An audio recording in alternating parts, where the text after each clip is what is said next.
Pernahkah kita benar-benar mempertanyakan sesuatu yang selama ini dianggap normal?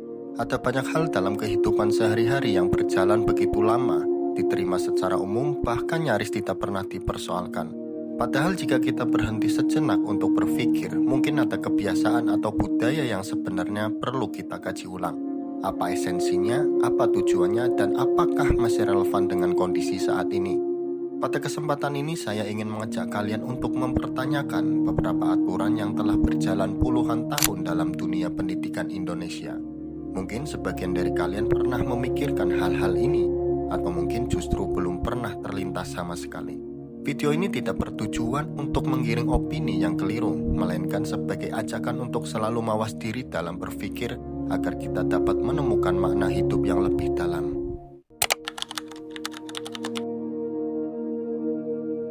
Salah satu hal yang nyaris tidak pernah terlepas dari dunia pendidikan adalah aturan berpakaian.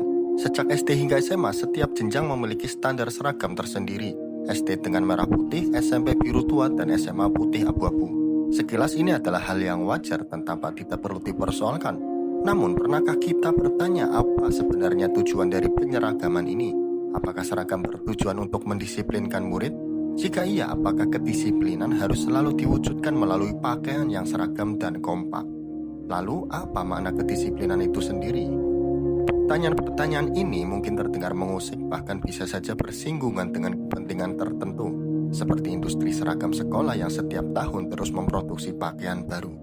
Namun, sekali lagi tujuan pembahasan ini bukan ke arah sana. Lantas, apakah seorang murid tidak boleh berpakaian bebas selama tetap sopan dan pantas? Tidak terpaku pada warna atau model tertentu. Apakah pakaian bebas yang sopan akan benar-benar mengganggu proses belajar di dalam kelas?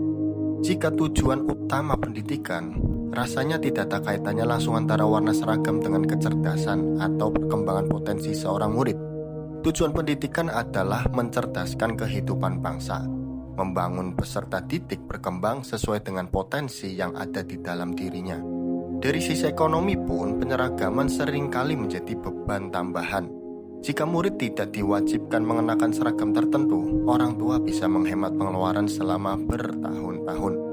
Bahkan dalam beberapa kasus, ada murid yang merasa malu karena belum memiliki seragam, hingga orang tuanya terpaksa berhutang demi memastikan anaknya bisa bersekolah. Selain seragam, ada pula aturan mengenai alas kaki. Mengapa murid harus menggunakan sepatu tertentu? Bukankah tujuan utamanya adalah melindungi kaki dari bahaya di jalan? Mengapa harus diatur sampai warna kaos kaki hitam untuk pramuka, putih untuk seragam lainnya? Jika pakaian yang sopan dan alas kaki yang aman tetap memungkinkan tujuan pendidikan tercapai, lalu apa sebenarnya tujuan dari penyeragaman yang begitu ketat ini? Terlebih lagi, di perguruan tinggi mahasiswa justru diberi kebebasan dalam berpakaian. Lalu apa perbedaannya mendasarnya?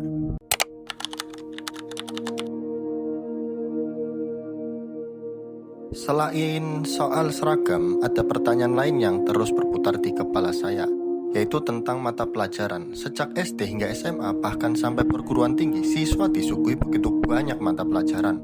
Dalam satu hari bisa lebih dari 2 mata pelajaran ditambah PR dan ulangan dadakan.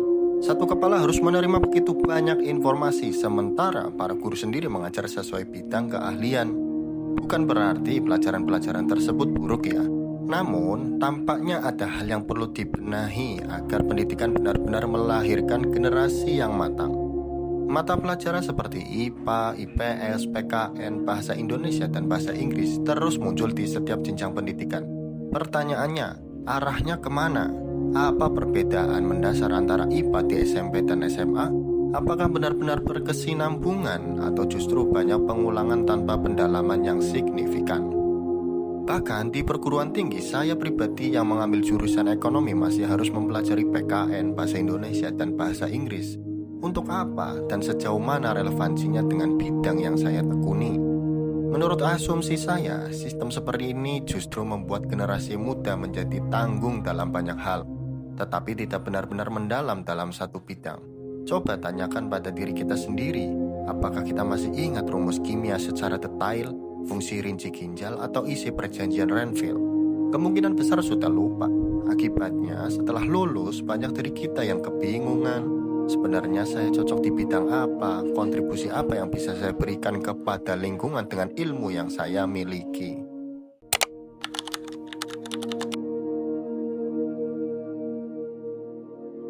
Terakhir, mari kita pertanyakan jenjang dan durasi pendidikan. Mengapa SD harus 6 tahun, SMP dan SMA masing-masing 3 tahun, dan perguruan tinggi minimal 8 semester hingga maksimal 14 semester?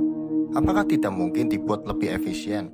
Apakah tidak mungkin SD, SMP, dan SMA disederhanakan atau bahkan istilah-istilah tersebut diganti dengan sistem yang lebih relevan?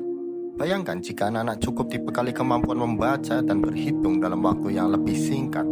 Lalu setelah itu difokuskan pada minat dan passion mereka. Dengan demikian mereka bisa mendalami satu bidang secara tuntas tanpa menghabiskan waktu banyak serta biaya yang banyak juga. Generasi muda bisa matang lebih cepat dalam bidang tertentu tanpa harus menunggu usia yang terlanjur dewasa. Inilah beberapa pertanyaan dan kritik yang selama ini mengendap di benak saya tentang sistem pendidikan di negara Indonesia.